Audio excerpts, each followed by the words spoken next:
population. In India, this is a paper published in 2019. It gives us a data. It says that in 2017, now they have calculated this based on years lived with disability and disability adjusted life years. In 2017, 197.3 million people had mental disorders in India, including 45.7 million with depressive disorders and 44.9 million with anxiety. So you will say, we are psychiatrists, we will treat all that. We can do so many things. Why surgery? Why you? Because this paper has been published from University of Washington sometime in 2015. It says that between 50% to 66% of treated patients do not respond fully to medical therapy alone, requiring additional psychosocial interventions. And between 10% and 30% of patients are resistant to multiple classes of treatment. So what do you do to them? Well, this is a famous picture titled The Cure of Falling by Bosch. This was painted somewhere in 1470 odd. This shows this gentleman, this person putting on a hat, taking out a stone of madness from the head of this individual. Now what it depicts, when you do not have a solution to the problem, you just submit yourself to anyone and everything. And that is where we neurosurgeons stepped in with some experimental procedures. This is still at experimental stage at the best. I'd like to share a little history with you before I go into something else. Any talk in neurosurgery in India and sometimes abroad, you all know the story. Understand? Happened to kill Lord Ganesha. And then once he realized the mistake, he took a head of an elephant and transplanted it to Lord Ganesha's torso. We say that it's probably the first reference to a head implant, head transplantation. Now when that happened, Ma Parvati, she got annoyed. She said, my son, so bright son, and you have given him a head of an elephant? How will he do anything in this world? So Lord Shiva, he gave the boon. He said that he will be the most intelligent person in the universe. Now how he transformed the elephant of a head, brain of a elephant into an intelligent person like Lord Ganesha. Is this a hint towards something like a functional neurosurgery, augmenting an elephant brain with intellect? We do not know. This is a sketch of a skull which was dug out from a place near Kashmir. This is 2050 BC to 2350 BC vintage. There are some 11 trephines which have been attempted. And why were they attempted? We do not know. But all the cranial pathologies, they generally lead to some kind of a abnormal behavior, altered sensorium. So we can actually relate it to earliest of surgeries which was intended to cure a psychiatric illness. In 1940s, old pioneers like Chintan Nambiar, a surgeon at Stanley Medical College, Madras, he used to perform freehand stereotactic lesions by using a template in the temporal region. He performed 74 cases of chemopalidectomy using this freehand technique, and out of which 27 had excellent results. The first neurosurgical setup came up in India in CMC Vellore by Jacob Chendi. Brain, the most beautiful thing, the most beautiful gift by God to humanity, which can perform enormous tasks, is made of multiple small circuits. Circuits will deal with various functions of the brain, of which the most studied and the popular ones that you all are aware of is one, this Pappage circuit, which deals with memory and emotions, and the motor function dealing circuit, which involves the cortex, the basal ganglia, and such. They are interconnected somewhere. We do not know how. There are some positive feedback loops, some negative feedback loops, but ultimately there are circuits. I'd like to introduce you to little neuroanatomy. I expect you all be knowing this, but to refresh your memory. This is the medial surface of the brain. And the most prominent structure here is the corpus callosum. The corpus callosum has a genu, a body, and a splenium. Ahead of the genu here, we have something called rostrum. The corpus callosum around it has got a callosal sulcus. Just beyond the callosal sulcus, we have cingulate gyrus, the most important structure that I'm going to discuss. The cingulate gyrus is limited by cingulate sulcus. This sulcus turns up as marginal sulcus. However, the cingulate gyrus discontinues. This is the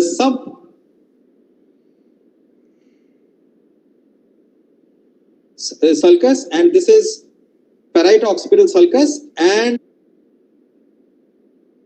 this turns here as isthmus and continues at the parahippocampal gyrus. You can see the dentate gyrus here. From the hippocampus emanates the fimbria. Here they are going. They go to the mammillary bodies.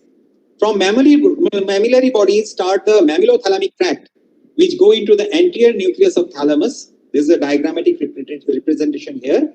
And from anterior nucleus of thalamus, the fibers again go back to the cingulate gyrus, completing the Papez circuit. There are some more anatomical regions and definitions that you will require to know. The cingulate gyrus has been divided into various parts. This is retrosplenial cortex. This is the posterior cingulate sulcus, rather gyrus. This is supragenual anterior cingulate. This is perigenual anterior cingulate. This is subgenual anterior cingulate. This is the most important target that we have in deep brain stimulation for psychiatric elements. Then the medial frontal gyrus, the prefrontal cortex, is divided into dorsomedial prefrontal cortex, the ventromedial prefrontal cortex, and medial orbital prefrontal cortex. The subgenual anterior cingulate cortex in mute disorder has been found to be very important. The anterior cingulate cortex, ventral to genu of the corpus callosum, has been implicated in the modulation of emotional behavior on the basis of neuroimaging studies in humans and lesion analysis done in experimental animals. In a combined positron emission tomography imaging and a lot of studies, they have found that the subgenual cortex is abnormally reduced in subjects with major depressive disorders and bipolar disorder. There are certain images which show the subgenual cingulate gyrus. They have been imaged with glucose metabolism and blood flow studies. It has been seen that whenever we correct depression with the measures like selective serotonin reuptake inhibitor or repetitive transcranial magnetic stimulation or electroconvulsive therapy, we see that the blood circulation in the subgenual cingulate gyrus goes down, this blue area here. And those patients who have undergone DBS for the same reason also have got extensive reduction in the blood flow here, as well as the glucose utilization.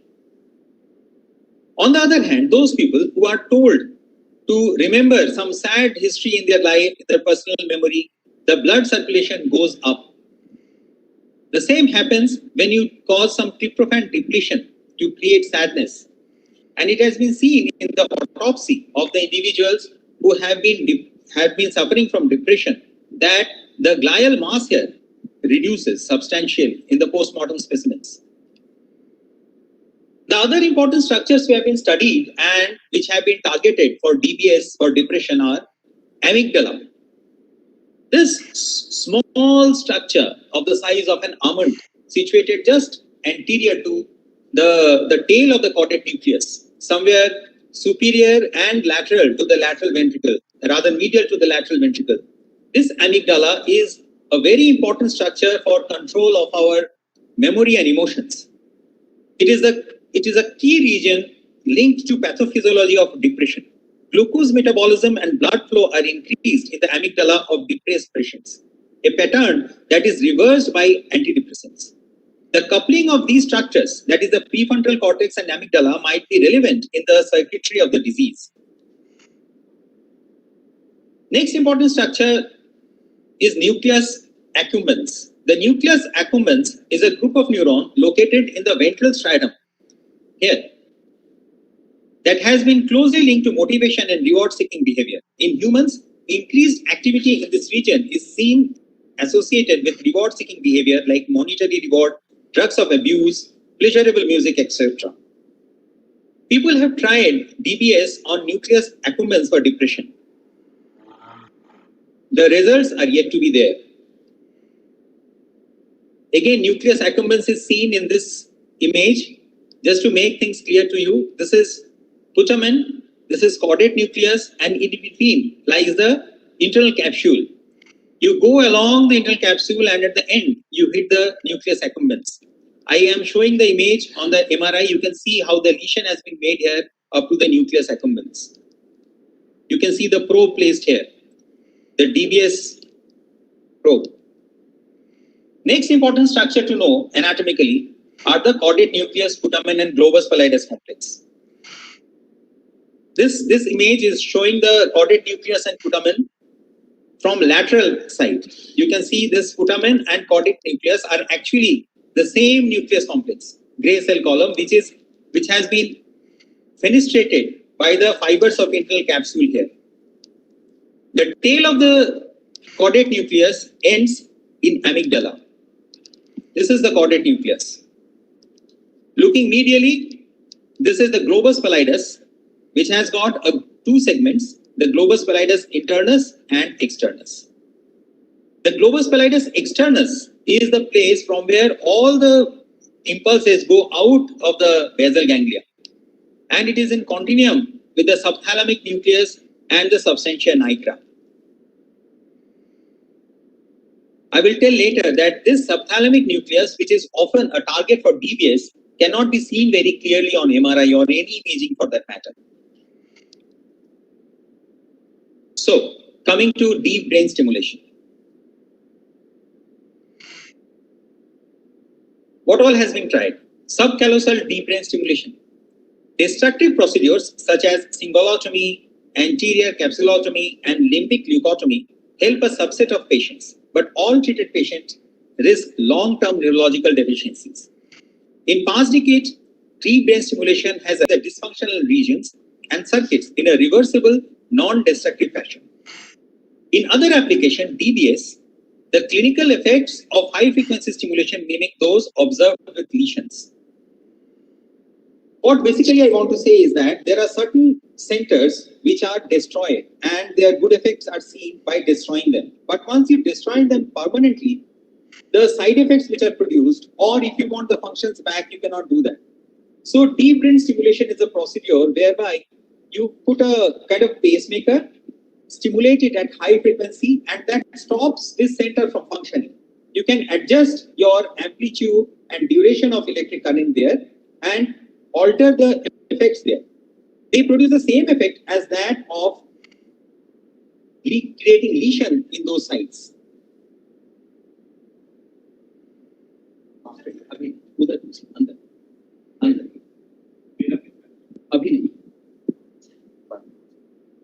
Just give me 1 sec, he won't spare me.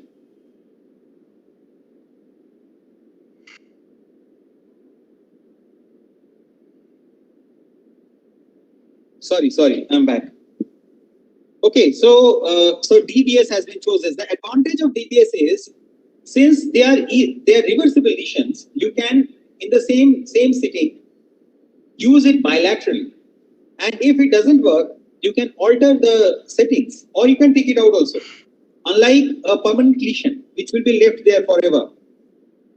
So what all psychiatric elements we have tried using DBS? I am saying we have tried because we still do not know how effective they are. I will just show you why. First is depression.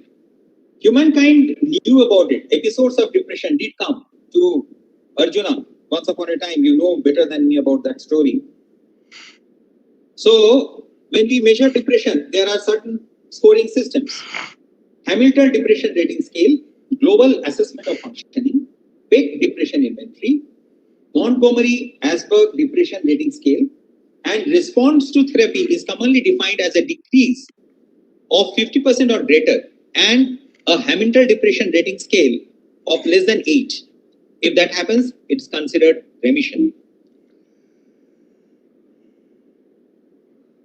In general, only those patients are eligible for DBS trial with an HDRS score of 25 and 40. Between that, they would have exhausted all other treatment options, including cognitive behavioral therapy, pharmacotherapy, and ECT. Most patients in trials have had multiple episodes of major depression that lasted several years.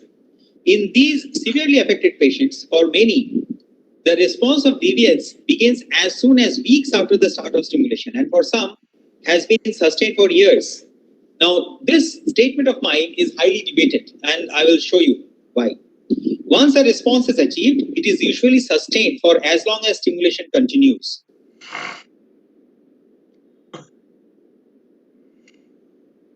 Subcallosal cingulate. This is a study of subcallosal cingulate gyrus deep well stimulation for depression, and it was tried on 6 patients. It was published in 2008. It said that it has good results. This again published in 2008. It was tried on some 50 odd patients, and they said it is safe and it is good for at least 1 year. But this study, which was published in 2017, which was tried on 90 patients, where there was a sham arm as well. They divided the patients into 90% who received DBS and 30 who were not treated actively. And they said that though it is safe, its effect didn't last more than 6 years, or it was not so effective in a double-blind sham control study. So we still do not know. Hence, other targets were chosen. The targets which were chosen were ventral capsule and ventral striatum, also referred to as ALIC, that is anterior limb of internal capsule. Basically, anterior limb of internal capsule, the both sides are occupied by the ventral capsule and ventral striatum. So, yeah. It was tried initially for OCD, and while treating OCD, someone found that it is effective even for depression. Those people had concomitant depression, so it was tried in depression also. So again, many reports they showed good result, but when sham controlled studies were tried, they showed not much of benefit. Other targets which have been tried are lateral habenula, globus pallidus, and inferior thalamic peduncle. Do you know what's thalamic peduncle? You must have heard of cerebellar peduncles, but this term inferior thalamic peduncle must be new to you.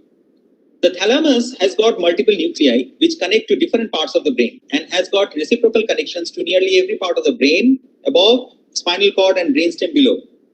Now, these fibers, they go out in bundles. They are called thalamic peduncles. There are superior thalamic peduncle, inferior thalamic peduncle, anterior thalamic peduncle, lateral thalamic peduncle, and ventral thalamic peduncle.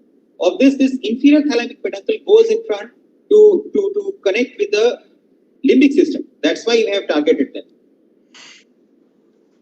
So many studies say that DBS is good for depression.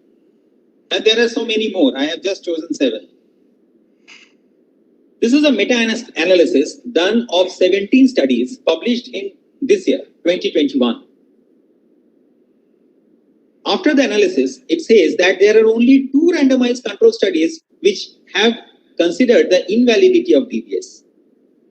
And they conclude saying that though it appears promising, it should be confirmed by well-designed and large sample studies. So, at the end of this part of my presentation, I still do not know whether DBS is good for depression. But of course, it is one last weapon in your armory to try. Obsessive compulsive disorder. You know, it's a disabling psychiatric disease defined by repetitive, intrusive, and persistent thoughts combined with excessive and repetitive ritualistic behavior. And because of the high prevalence and relatively high suicide rate, is a leading cause of disability. The mortality of patients affected with OCD will improve with treatment. The majority, more than 90%, or nearly 90%, they improve. But 10% do not respond to this treatment. For these treatment-refractory illness, a number of surgical and ablative procedures are available. Anterior capsulotomy, limbic leucotomy, they are used there with 50 to 60% success rate. And less frequently, we use subcaudate tracheotomy, and cingulatomy. There have been attempts with DBS addressed to anterior limb of internal capsule also for OCD.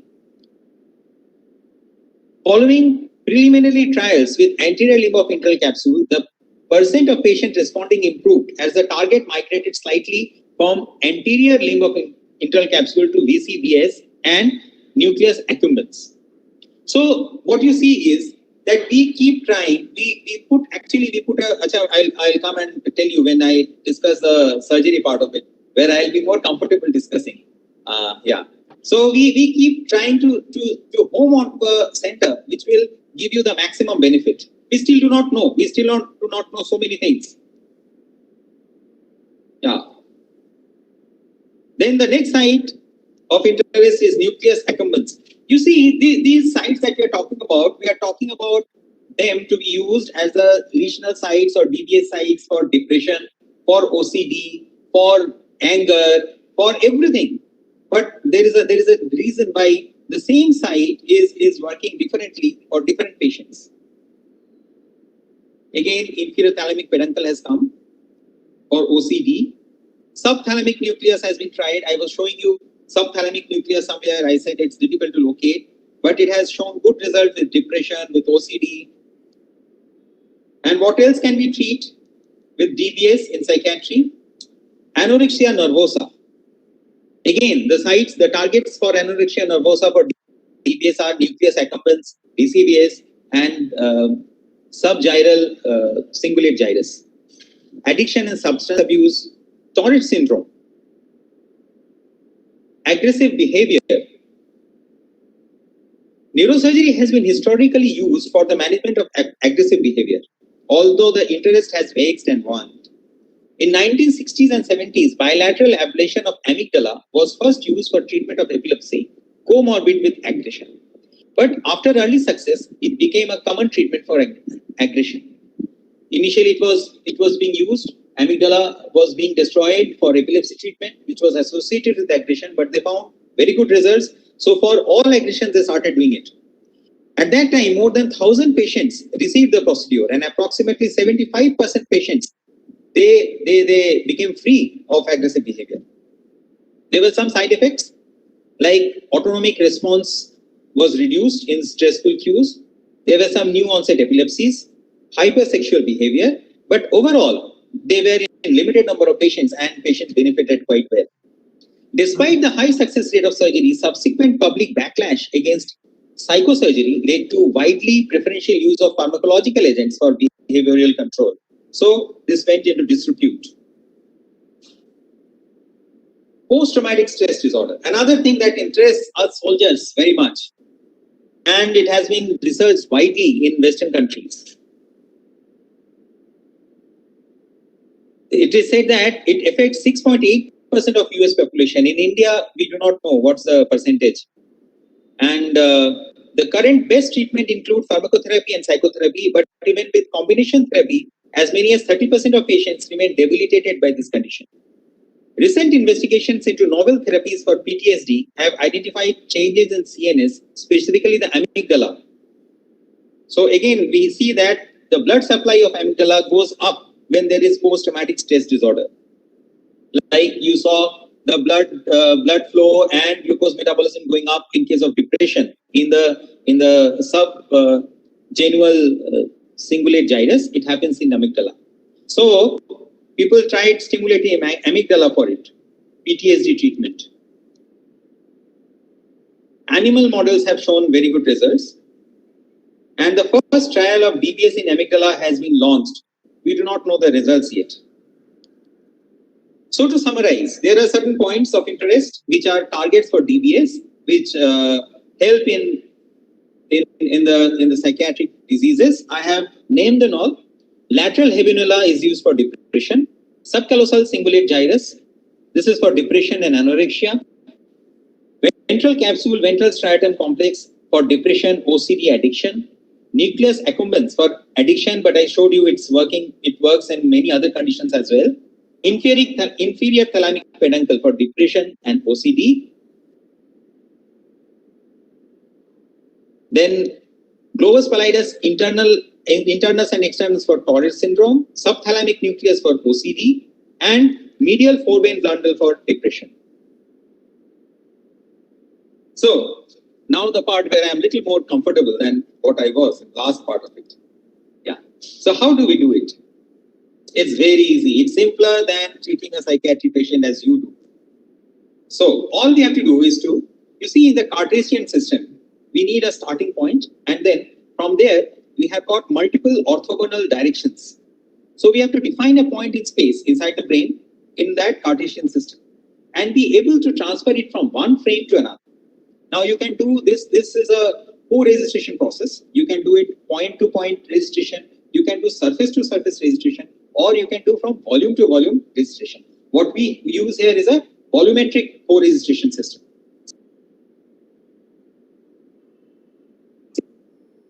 Here is a CT scan of a patient, and we have taken an MRI of a patient.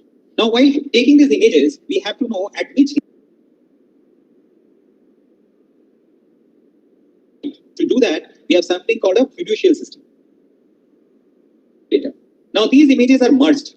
While merging particular points, say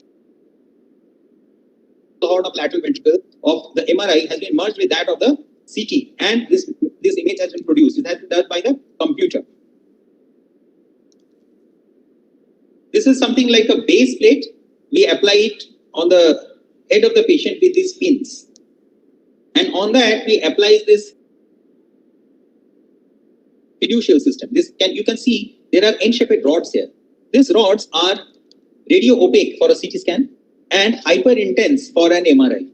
So when you take MRI images, every slice will have 3 points in each axis. You can see if you make a slice from here, you will have a point here, a point here, and a point here. And the distance of these points will keep changing as you keep changing the axial sections. As you go from base to top, the distance between these two rods will be different and these two rods will be different. The same will be there in all three planes. These inputs are then fed into the workstation, and we find out the workstation for us, find out the various coordinates. You see, this has given a reconstruction. Now, this is the instrument that we are going to use, and this represents the probe that is going to go inside. We can alter the position of this probe here and find out a site from where we want to go in. It will depend on the safest route. We will choose the safest route. Say this is the point we want to go in, and this is the target we want to achieve. So we will take our cursor here and there, and the corresponding coordinates will be defined by the workstation for us. We can check whether we are right or wrong. The coordinates which have been chosen are correct or not on this system. It is called a phantom system. I'll give a closer look. This is a CRW frame. There are a few types of varieties of stereotactic frames that we use. This is a CRW frame. This is a phantom. You see, on the X and Y axis, we can shift this particular piece, and its height can be adjusted. By that, we can define the pathology or the point where we want to go, and we can adjust this probe as per the coordinates which have been generated and see whether the tip of the probe will reach there or not. This is another popular frame called Lexell frame. Here, the rotation can be achieved here, and then on that axis, this entire complex can be moved anterior to posterior or lateral to medial, and this complex can then move over it, glide over it. The center here is where the pathology lies. It is around 190 millimeter long probe, and here lies the pathology. So wherever you want to go in, you can choose your point, and if you go blindly, you will hit here. This is an image from the OT. Patient is lying there, and the frame has been applied, and we know which coordinate to go in. We have fixed it there, and then we can just put our instrument in. We will be there in place. There is little error in this system and that system, and they have found out it amounts maximum to 4 millimeter in various systems. Now, what are the components of a DBS? We have a electrode, which is a thin insulated wire. Generally around the inside we go 7 to 12 centimeters of it is inside. And at the tip are the active electrodes. Rest of it are insulated. I will show you how they look from a closer image. I will show you. Then there is a wire extension going down into a neurostimulator. This is a pulse generator. You can see an X-ray. There are two such leads which have gone inside. These are the wires. In that X-ray you can see it. These are the electrodes. These electrodes are made of platinum iridium alloy. This platinum iridium alloy is biocompatible. You can put them inside the brain. You see there are two varieties. Both of them, these areas are electrodes. And in between are the places which, rather these are the electrodes and these are the nodes. These are the places which are insulated. Now, the size of the electrodes around 1.5 millimeter. This entire thing is 1.24 millimeter thickness. This one, the diameter is 1.2 millimeters. What varies between different models is the distance between the two electrodes.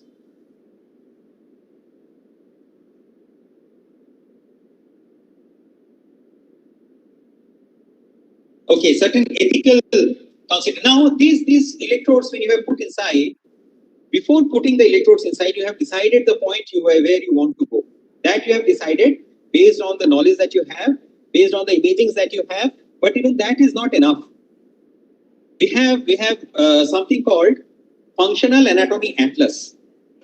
Initially, they used to be printed atlases. People did dissections, cross-sectional studies, and they made a atlas whereby they said this point will be where that particular anatomical structure located. These printed atlases were fed into a computer, and now we use that system to locate a site. Even after having done that, there are methods when we go inside to see. There are various monitoring that we can do. Easiest way to explain you will be say there are visual evoked potential you are aware of. Now, if we put a micro electrode, when we go inside the area where globus pallidus internus is located, when we are close to it, we are also close to the optic apparatus. So we are very close to the optic apparatus. If we are, and we give an electric impulse, we will be able to see a visual evoked potential. Now that tells us that we are close to the optic apparatus. Similarly, there are other means. We can see the electrical impedance of the tissue we are going through. The impedance will be different when we are going through white matter, when we are encountering gray matter, when we are going through an edematous tissue, like that. And once we generally have decided that this is a place that we want to be, we can choose. I have shown you there are four electrodes. We can choose which one will be our cathode, which one will be our anode, and which one will remain neutral. By that, we can decide which place will be stimulated maximum, and then we can adjust the amplitude and the duration of stimulation, which will decide how far the impulse will travel. Now, ethical consideration. Limited data exists on the use of mood-enhancing stimulation in humans, and even less for areas known to be involved in motivation. In rats and other animal models, subjects will work for VTA self-stimulation in much the same as for drugs of abuse, such as cocaine. The purposeful stimulation of cingulum, nucleus accumbens, and associated fiber tracts in humans may be justified as an experimental treatment for severe chronic and disabling depression. But this is nevertheless an area rife with potential ethical concerns. People may start putting it for enjoyment. One. Secondly, we do not know while stimulating one center when we are reducing depression, what else problems we are creating. If DBS is approved for depression, a concern would be the perceived overuse of the technique in a young and otherwise healthy population, who are already a substantial proportion of the population on antidepressants. And so we will be using it on young individuals who are in depression. And then we expect it to be there lifelong. What is the implication? We still do not know. Another issue of consideration is the potential hedonic effect of stimulation. In animals, stimulation of some of the target areas used for depression can produce behavioral effects similar to that of drug abuse. Clinicians must be aware of this. Most medical systems use rigorous controls intended to prevent the misuse of this technology, but some countries it may not be very closely monitored. So some potential for unorthodox, unethical, or abusive applications always persist. I just brought some images of the robots that may interest you. In neurosurgery, robots are yet to come in a very active way, because we already have micro neurosurgical techniques where we go through keyholes, and we have very good microscopes where we have 3D perceptions, and we want the tactile feedback of the surgery to perform it well. So the robots have not made the headway into neurosurgery in a big way. We use the robots in neurosurgery to hold a retractor, to hold an endoscope, things of that nature. Mostly. Well, I was saying, you see, this is thalamus. Thalamus is maximum 4 centimeter in length, and there are so many nucleuses in that. This internal nuclear lamina, there are 2 small nucleuses, the parafascicular nucleus and centromedial nucleus. Even they are targets for stimulation. You cannot see them on an MRI. So often you will be getting a result by not reaching the anatomical structure you intended. When we say that we are stimulating, say, anterior limb of internal capsule, all we mean is that we are placing our electrode in the anterior limb of the internal capsule or nucleus accumbens or whatever structure we are saying. But what we are stimulating, we do not know. It is not only the cells where we are sitting are being stimulated, but the electrical current or the stimulation, it travels. And it's easier to stimulate a myelinated large fiber than stimulating a gray cell. So there are so many fibers which will be passing by. We are inadvertently stimulating all of them. And there can be retrograde impulse which is passing, or antigrade impulses passing, and the effect that we will get will a compound effect of all the structures stimulated. So we do not know ultimately which structure is giving the intended result.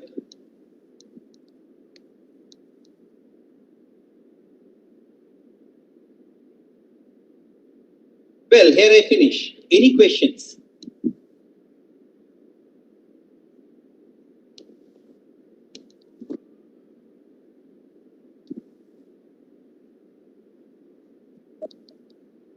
I have 18 minutes. Thanks a lot, Professor Gupta, for such a wonderful lecture. In fact, there are so many things which are new to us and